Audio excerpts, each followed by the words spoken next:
ഇന്ന് റെക്കമെൻഡ് ചെയ്യാനുള്ളത് the white lotus എന്ന് പറയുന്ന ഒരു ഡ്രാമ സീരീസാണ്.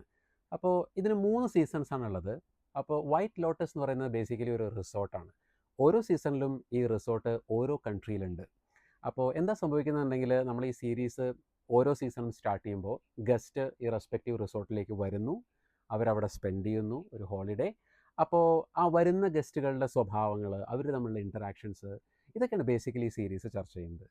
ഈ സീരീസിൻ്റെ സ്പെഷ്യാലിറ്റി എന്താണെന്ന് ചോദിച്ചു കഴിഞ്ഞാൽ ഇത് ഡ്രാമ അറ്റ് ഇറ്റ്സ് പീക്ക് ആണ്. അതായത് ഓരോ സീസണിലും ഓരോ റിസോർട്ടിലും വരുന്ന ഗസ്റ്റുകളുടെ അവരുടെ ചില കോമാളിത്തരങ്ങൾ, പ്രത്യേകതകൾ, അവർ ഒളിപ്പിച്ചു വെക്കുന്ന ചില രഹസ്യങ്ങൾ, ഇങ്ങനെ എല്ലാം കൂടി ഇൻ്റർമിങ്കിൾഡ് ആയിട്ടാണ് ഈ സീരീസ് കാണിച്ചു തരുന്നത്.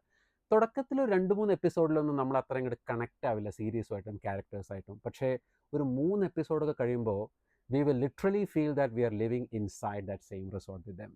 പിന്നെ ഞാൻ പറഞ്ഞല്ലോ ഇത് 3 സീസൺ ഉണ്ട്.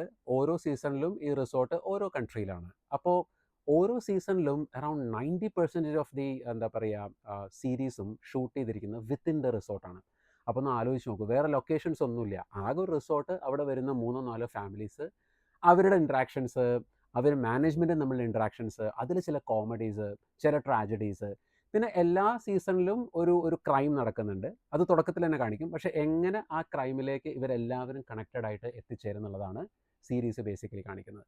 അപ്പോൾ നിങ്ങളൊരു ഡ്രാമ ഫാനാണ്, ഒരു ഡിഫറെൻ്റ് ആയിട്ടുള്ള ഡ്രാമ കാണണം, കുറച്ചൊക്കെ ക്യാരക്ടർ ഇൻവോൾവ്മെൻറ്റും അങ്ങനത്തെ കാര്യങ്ങളൊക്കെ വാച്ച് ചെയ്യാൻ ഇൻട്രസ്റ്റ് ഉള്ള ഒരാളാണെങ്കിൽ definitely check out the white lotus.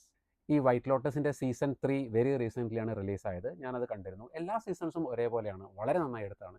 Season 3 നമ്മുടെ ബ്ലാക്ക് പിങ്ക് ബാൻഡിലെ ഒരു ഫീമെയിൽ ലീഡ് അപ്പിയർ ചെയ്യുന്നുണ്ട്. എന്തായാലും definitely check out the series. This is Raghuraman Bhattathiripad signing off.